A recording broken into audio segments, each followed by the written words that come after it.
Let's take a look at this week's internet weather. These are the top 10 most probed ports for July 29th, 2019. Top 2 are port 23 TCP and 445 TCP, that's Telnet and SMB, and those have not changed.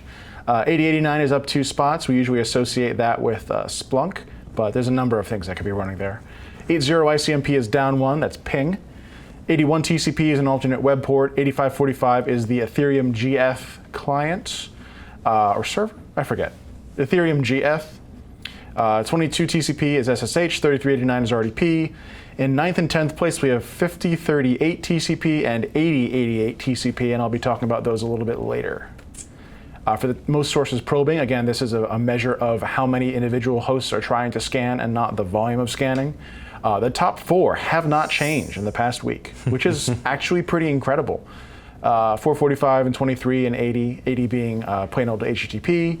8080 is another one of those web ports. Lots of different things could be there.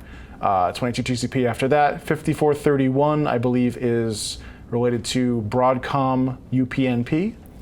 80 ICMP is in 7. 8291 we're going to talk about in a second. 443 TCP is in 9th, and then 8728 we're going to talk about in a second as well. So I'm just tracking on 445 since that's been at the top for so long, and it actually looks like the scanning volume on this port is going down. And this is a 365-day view, and I had to grab that just to get... To look like a downward slope. Like. Exactly. I needed something that would look like a downward slope, because if you zoom in too closely, it looks relatively level. Yeah, it doesn't look like it's moving right. But I guess that means that, in general, some of the hosts that have been scanning for these things that were infected by anything running any of the Eternal Blue exploits, most likely is this is all phasing its way out, which is a good thing. I mean, it's still so significant. It's still incredible.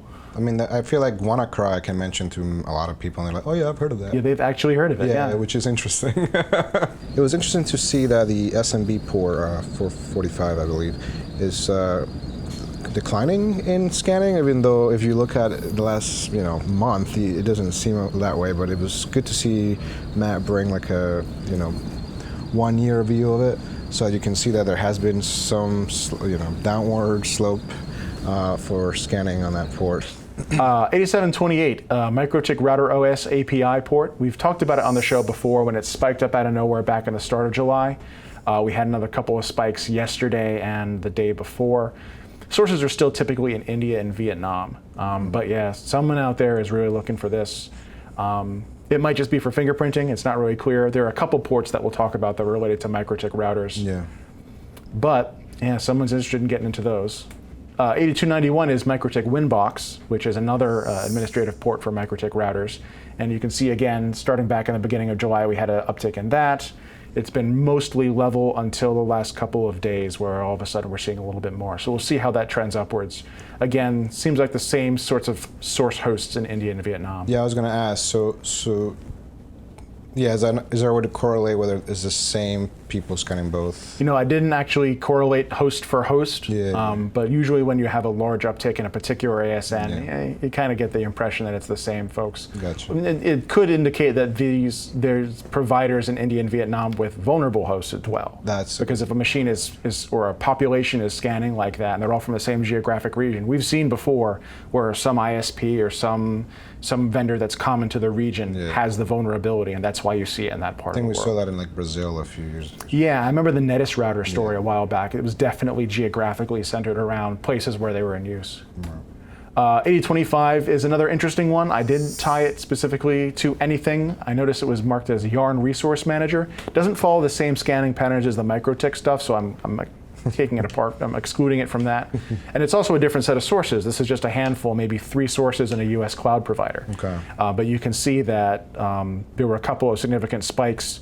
Number of scan flows goes from nearly nothing to 8,000 per hour. 8 million per hour? 8 times 10 to the 6? Yeah, 8 million. So yeah, we'll be keeping an eye on that, trying to figure out what this port represents. It's not nothing. It's not nothing, yeah. 8089 is Splunk API, and we've seen some spikes up and down for this 30-day view. Scan sources usually come in around 10, just 10, but does sort of spike up out of nowhere for a while. So I mean, I don't know if you looked into it, but usually those spikes might mean like Like a scheduled research project? Yeah, like someone's actually doing it for good reasons or whatever. It's possible, yeah. I mean, I tend to think that if it's a research project, it's not going to be tons of hosts at a single point in time. I can't guarantee that. Like if someone decided one day they had a platform from which to scan and do legitimate research, they could scan any way they wanted to. But I typically think that the background radiation is more representative, or a concerted uptick that lasts for a little while is more indicative of like a botnet. Gotcha. This one is very interesting. Port 34567 TCP, and I was trying to identify specifically what it was. I noticed there was some references on SANS Internet Storm Center. They noticed this as well. They thought it might be tied to a Mirai or Mirai-like botnet. Yeah. There's also an article from 2017 where someone was talking about IP security cameras, or IP cameras with security issues, I guess is more accurate. Right.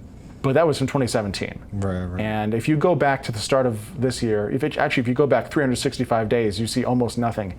And all of a sudden, we're seeing this scanning. It's like that was like, I think Hogoboom usually mentions that pattern means botnet activity, right? Like dying down. Or right. If you're sending out a command to a whole bunch of bots, it'll spike up suddenly and sort of tail off as they all complete their objective. Right. So it's like someone woke up the motherload there at some point. Yep. So that is almost certainly a single population of bots doing the same thing, and receiving command and control all at the same time. And these are mostly in Taiwan and South Korea, from what we can tell. Okay.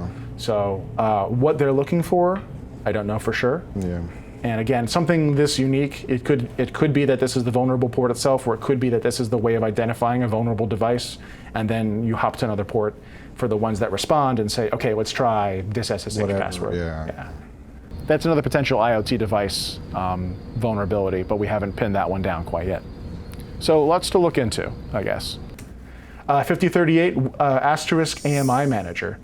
We've seen this one before, and it seems to be growing in population. At least it did over the last couple of days. You can see in the last 24 hours or so, it dropped off a bit. But these are sources in the Netherlands and Germany. And this is scan flows, by the way.